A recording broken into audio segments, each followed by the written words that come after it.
যেই সন্তানের পিতা অথবা মাতা অন্য কোনো কাজে প্রচন্ড পরিমাণ ব্যস্ত, সন্তানদেরকে সময় দিতে পারে না, ওই সন্তানটি প্রকৃত অর্থে ইয়াতিম। আপনার সন্তানকে সত্যিকার অর্থে আপনি ইয়াতিম বানিয়ে দিয়েছেন। ওকে আপনি সময় না দিয়ে ওর সাথে কোমল আচরণ করুন। যত হাসি আছে ওদের সাথে হাসুন, ওদের সাথে আপনি খিটখিট করে হাসুন, ওদের সাথে আপনি পুরো অস্তিত্বকে জড়িয়ে হাসুন। আপনার মুখ হাসুক, আপনার হাত হাসুক, আপনার পা হাসুক, এবং আপনার গোটা শরীর তাদের সাথে হাসুক। এরকম একটা হাসি তাদের সাথে হাসুন, তাদের সাথে খেলা করুন। মায়েরা বিশেষ করে বলছি, ওদের সাথে বিভিন্ন ধরনের খেলার বিভিন্ন জিনিস আপনার তৈরি করুন।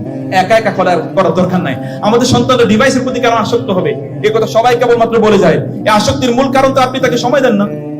ও তো ওর মধ্যে, আপনি ছোটবেলায় কি করেছেন, এই যে মায়েরা এখানে আছে, আমি বহু মায়েরা জানি, তাদের তাদের তাদের তাদের যে সোফাগুলো আছে, এই সোফাগুলো নষ্ট হয়ে গেছে তাদের বাচ্চারা ওখানে পেশাব করতে করতে।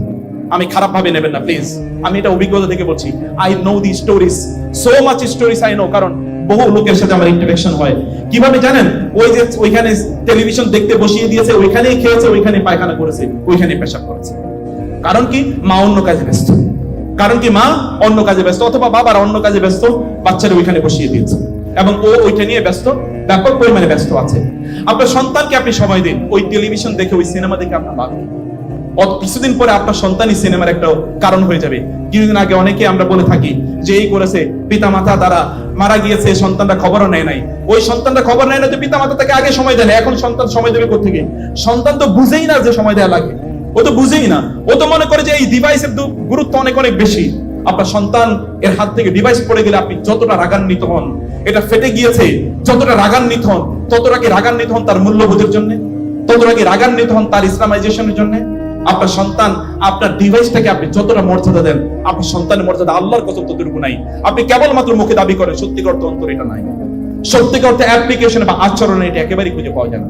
ওকে আপনি সময় দিন, অন্য আলোচনা করে লাভ নাই। ডিভাইস থাকলেই তারা পথভ্রষ্ট হয়ে যাবে। তাইলে তো জাহেলি যুগের লোকেরাও রাসূলুল্লাহ সাল্লাল্লাহু আলাইহি ওয়াসাল্লামের সান্নিধ্যে এসে তারাও ওই পথ থেকে ফিরে আসতে পারতো না।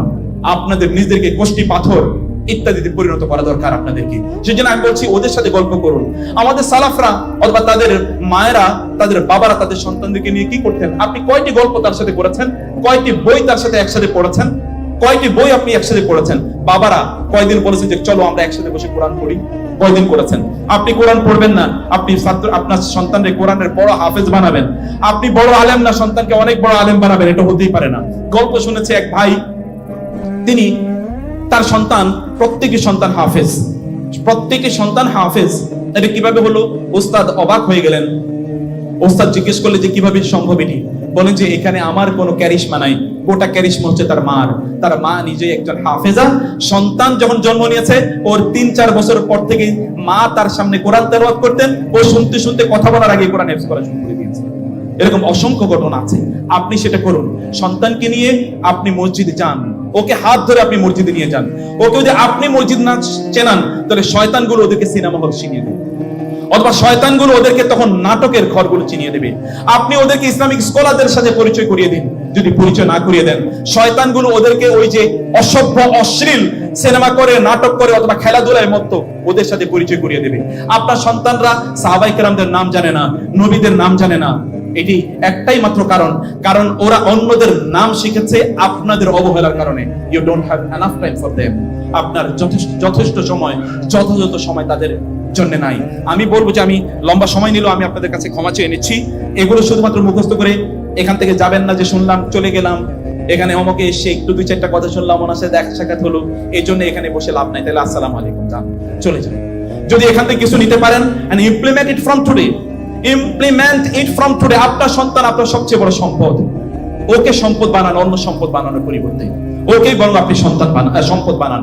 ও আপনার জন্য শ্রেষ্ঠতম সম্পদ। আপনাকে কে সম্পদ দিয়েছে?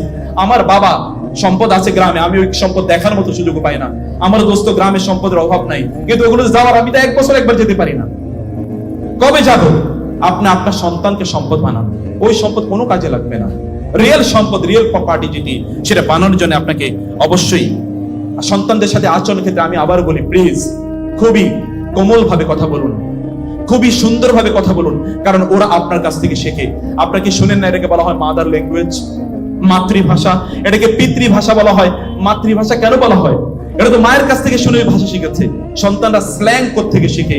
আপনারা বাসায় গালাগালি করবেন, মারামারি করবেন, দুইজনের সাথে মারামারি করবেন, আর এই সন্তানরা সবচেয়ে ভালো মানুষ, সভ্য মানুষে পরিণত হবে। এটা কোশ্চিনকালে হবে না, কোশ্চিনকালে হবে না, এটা কখনো হবে না, এটা কখনো হবে না, এটা হওয়ার মতো না।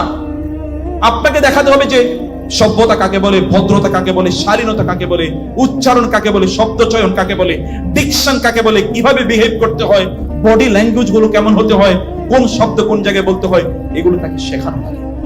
এগুলো প্রত্যেকটি দিকে নজর রাখা লাগে। এগুলো খুব বিজ্ঞতার সাথে, প্রজ্ঞার সাথে এগুলোকে সমাধান করতে হয়। আপনাদেরকে মধ্যম পথ অবলম্বন করা লাগে।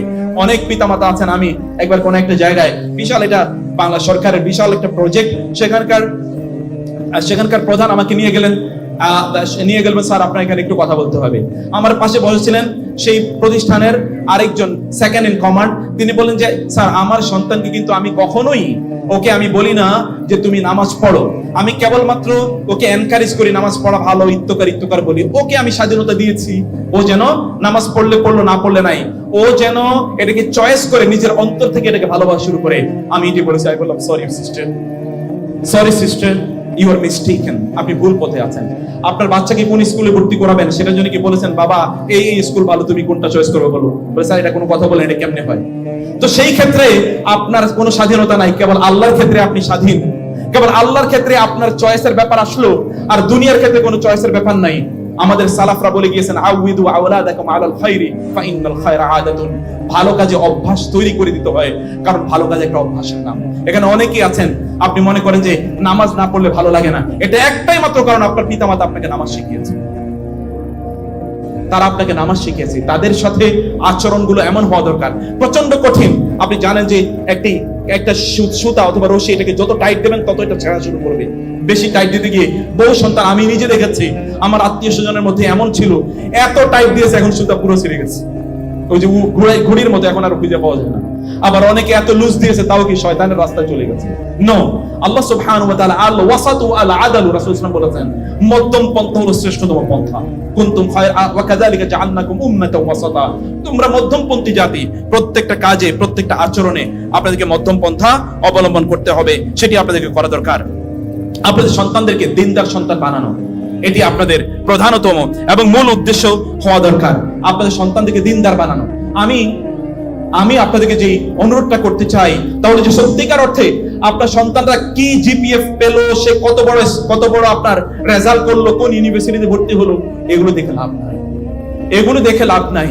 বহু পৃথিবীতে রাসূলুল্লাহ সাল্লাল্লাহু আলাইহি ওয়াসাল্লাম কোন ইউনিভার্সিটিতে পড়েছেন, সাহাবায়ে কেরামরা কোন ইউনিভার্সিটিতে পড়েছেন, তারা এই পৃথিবীর একজন ওমর যদি এই পৃথিবীতে আরেকবার জন্ম নেয়, এই গোটা পৃথিবী আবার জান্নাতে পরিণত হয়ে যেতে পারে। একজন আবু বকর যদি এই পৃথিবীতে আরেকবার আসে, তাহলে এই পৃথিবীতে নাস্তিকবাদ বলতে একটা বিন্দু থাকতে পারে না। আবু বকর রাদিয়াল্লাহু তাআলা আনহু দীপ্ত কণ্ঠে উচ্চারণ করেছিলেন, আয়ানকুসুদ্দিন ওয়া আনা হাইয়ুন, আবু বকর বেঁচে থাকতে দ্বীনের উপর কেউ আঁচড় ফেলবে, এটা হতেই পারে না। এটি কেমনি তৈরি হয়েছে? এমনি তৈরি হয়েছে, একটা বিশ্ববিদ্যালয় পড়েছে, যে বিশ্ববিদ্যালয়ের নাম হচ্ছে the university of prophet Muhammad সাল্লাল্লাহু আলাইহি ওয়াসাল্লাম।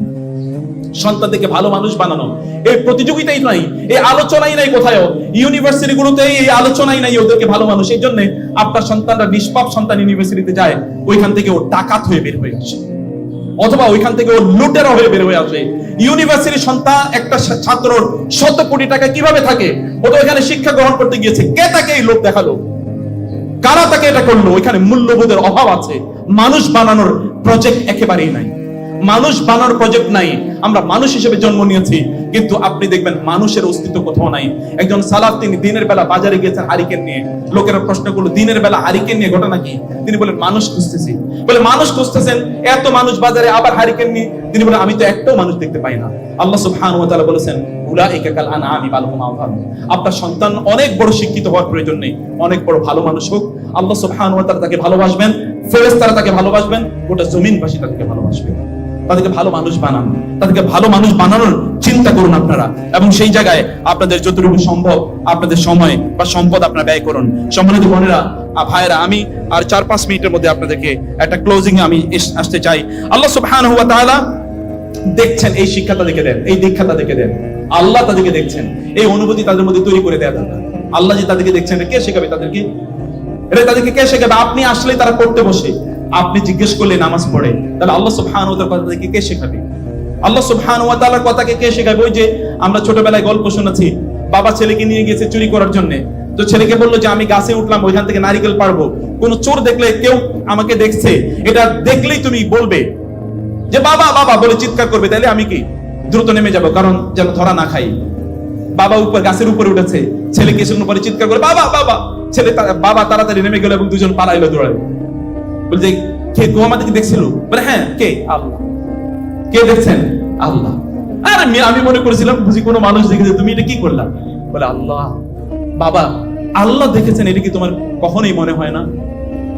তোমার কি এটি কখনোই ভাবতে মনে চায় না যে আল্লাহ দেখছেন, আল্লাহ দেখেছেন, আল্লাহ দেখেছেন, আল্লাহ দেখছেন? এই রকম অনুভূতি একজন নারীর থেকে একটা ওমর ইবনে আব্দুল আজিজকে জন্ম দিতে পারে।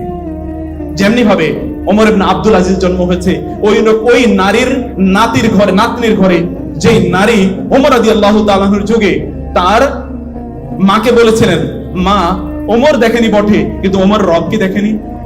ওমর দেখেনি বটে কিন্তু ওমর রব তো দেখছেন, অতএব দুধের সাথে আমি পানি মিশাই কিভাবে? সে নারীর পরবর্তী প্রজন্মের ঘরে আল্লাহ সুবহানাহু ওয়া তাআলা আরেকটা ওমর, সেকেন্ড ওমরকে সৃষ্টি করেছেন। বোনেরা, ভাইরা, আপনাদের সন্তানদের মাঝে আল্লাহ সুবহানাহু ওয়া তাআলা দেখছেন এরকম একটা অনুভূতি তৈরি করে দিন, যেটি লোকমান আলাইহিস সালাম তার সন্তানকে বলেছিলেন, ইন্নাকা ইন তাকুম মিসকাল হাববাতিন মিন খারদালিন ফাতাকুন ফি সাখরাতিন আও ফিস সামাওয়াতি আও ফিল আরদি ইয়াতি বিহা আল্লাহ। এ সন্তান, তুমি যদি সামান্যতম শিরক করো, আল্লাহ সুবহানাহু ওয়া তাআলা দেখছেন, কারণ এই জমিনে অথবা আসমানে সামান্য বিন্দু পরিমাণ কোনো জিনিস যদি থাকে, ইয়াতি বিহা আল্লাহ, আল্লাহ তাআলা তা নিয়ে আসবেন এবং তার জন্য আল্লাহ সুবহানাহু ওয়া তাআলার সামনে তোমাকে জবাবদিহি করতে হবে।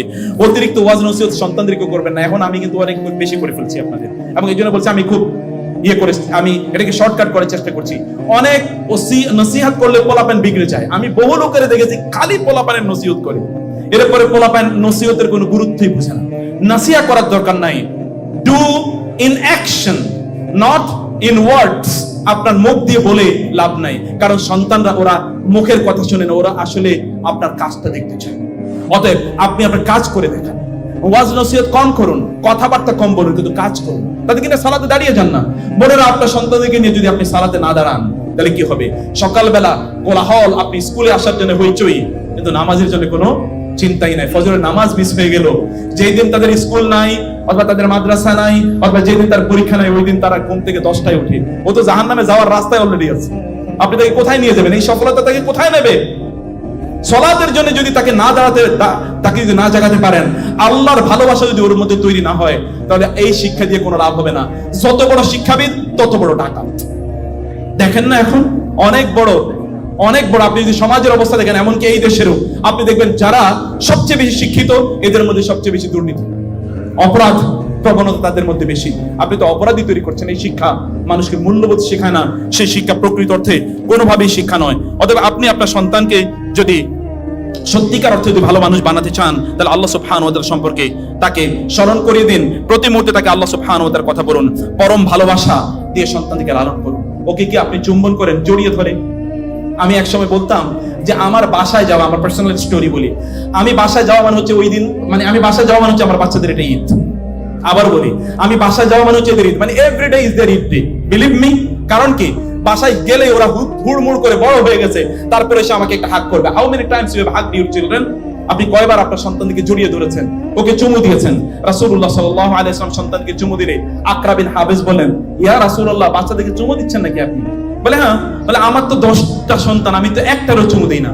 রাসূলুল্লাহ সাল্লাল্লাহু বলেন, কারো অন্তরে যদি আল্লাহ মমতা তৈরি করে না দেন, তাহলে আমি কোত্থেকে তৈরি করে দেব? আপনার সন্তানদের জন্য কি মমতা আপনার আছে? ভালোবাসা আছে? ওরা ফিল করুক আপনার উষ্ণতা ওরা ফিল না করলে তারা অন্য জায়গায় উষ্ণতা খুঁজবে। আমি জানি, এবং শিওরলি আমি জানি, বহু সন্তানরা তারা অন্য জায়গায় বন্ধুত্ব খুঁজে, তাদের বেস্ট ফ্রেন্ড অন্যরা। কারণ কি জানেন? কারণ তার মা অথবা তার বাবা তার বেস্ট ফ্রেন্ড, বরং তার বেস্ট এনিমি, ওয়ার্স্ট এনিমি, সবচেয়ে বড় শত্রু তার পিতা মাতা। তার শত্রুতা কেন তৈরি হলো? কারণ আপনি তো তাকে ভালোবাসা দেননি, ভালোবাসা তাকে আপনি বুঝাতেই পারেন নাই। এই জন্য সে অন্য জায়গায় ভালোবাসা খুঁজে। মানুষ ভালোবাসার জন্য ক্রেভ করে, ভালোবাসার জন্য মানুষ উদ্গ্রীব থাকে। এই ভালোবাসা আপনার সন্তানকে আপনার অবশ্যই প্রদান করা লাগে। রাসূলুল্লাহ সাল্লাল্লাহু আলাইহি ওয়াসাল্লাম কি করেছেন, এরকম অসংখ্য ঘটনা আছে।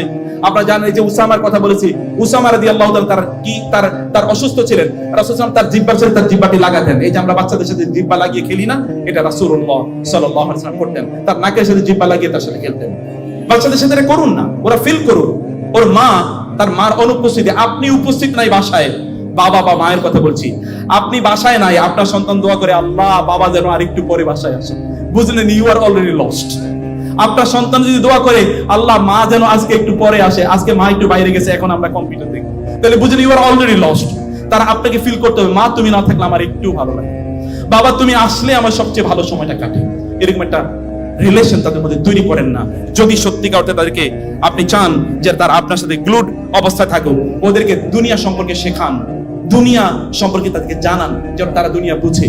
তাদেরকে পণ্য এর প্রতি তাদের গুরুত্ব না দেখিয়ে তাদেরকে মূল্যবোধের প্রতি গুরুত্ব দেখান। এর আগে আমি যিনি বলেছিলাম, কোন ডিভাইস আপনার তার হাত থেকে পড়ে গেছে, এই জন্য তাকে প্রচন্ড ভাবে মারলেন, ফজরের নামাজের জন্য একটা শব্দ বলেন নাই, already they are in the hell. ও তো বুঝলো যে এই পণ্যের গুরুত্ব অনেক বেশি, এটার দাম অনেক বেশি মূল্যবোধের চেয়ে, আল্লাহর সাথে রিলেশনের চেয়ে এটার দাম অনেক অনেক বেশি। তারা বলে এটা তারা মনে করেছে। আপনাকে তাকে অবশ্যই সম্মানজনক ভাবে তার সাথে কথা বলা, কারণ ওরা সম্মান পেতে চায়, প্রত্যেকটা বাচ্চাই সম্মান পেতে চায়। আপনি একটু দেখবেন ওর সাথে একটু রাগান্বিত অথবা একটু খারাপ কথা বলে ওর মনটা খারাপ হয়ে যায়। তার কি মন নাই? তার আছে। ও কি বড় হবে না? ও কি জানতে হবে না যে কিভাবে কথা বলতে হয়? এই জন্য তার সাথে সম্মানজনক ভাবে তার সাথে কথা বলুন। তার উপর এমন কোনো জিনিস কখনোই চাপিয়ে দেবেন না যেটি তার বহন করার মতো যোগ্যতা রাখে না। এতটা চাপিয়ে তার জন্য দেবেন না, এটি কখনোই তার জন্য কল্যাণকর নয়। অন্যের সাথে কখনোই আপনার সন্তানকে তুলনা করবেন না, যে অমুকে এটা, তমকে এটা, তমকে এটা, অমুকে এত ভালো করলো তুমি এত খারাপ করলে কেন। এমনকি সন্তানদের মাঝে পরস্পরের সাথে কখনোই তুলনা করবেন না। আমার ছোট বাচ্চাদের গল্প বলি, আমার ওয়াইফ যিনি করেছে এটা ভুল করেছেন তিনি।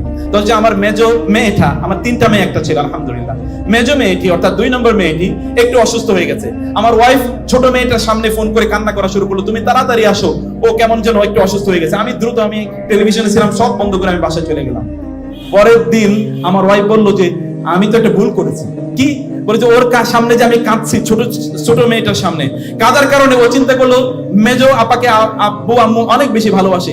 এখন সে টয়লেটে ঢুকে প্রায় ঝর্ণার নিচে প্রায় আধা ঘন্টা গোসল করেছে, যেন একটু অসুস্থ হয়, যেন আমরা তাকে বলি তার জন্য একটু কান্না করি। বিশ্বাস করুন এখনো অসুস্থ, আজকেও তাকে অ্যান্টিবায়োটিক খাইয়ে এসেছে।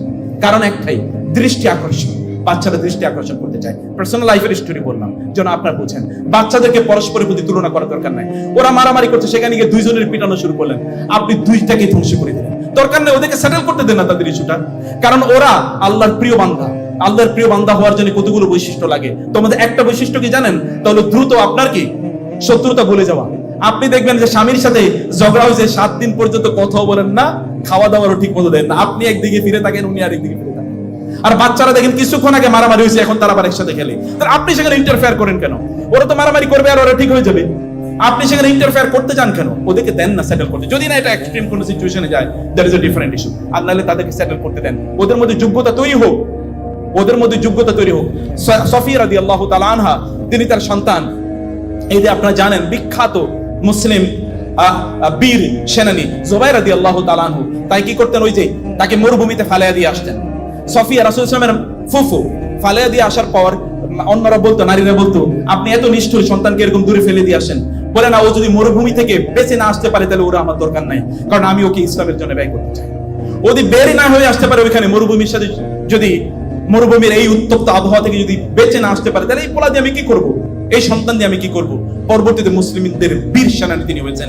যেই দিকে তিনি যুদ্ধে যেতেন ওই দিকে অন্যরা নাস্তানাবুদ হয়ে যেত, তারা যুদ্ধের ময়দান থেকে পালাতে হতো।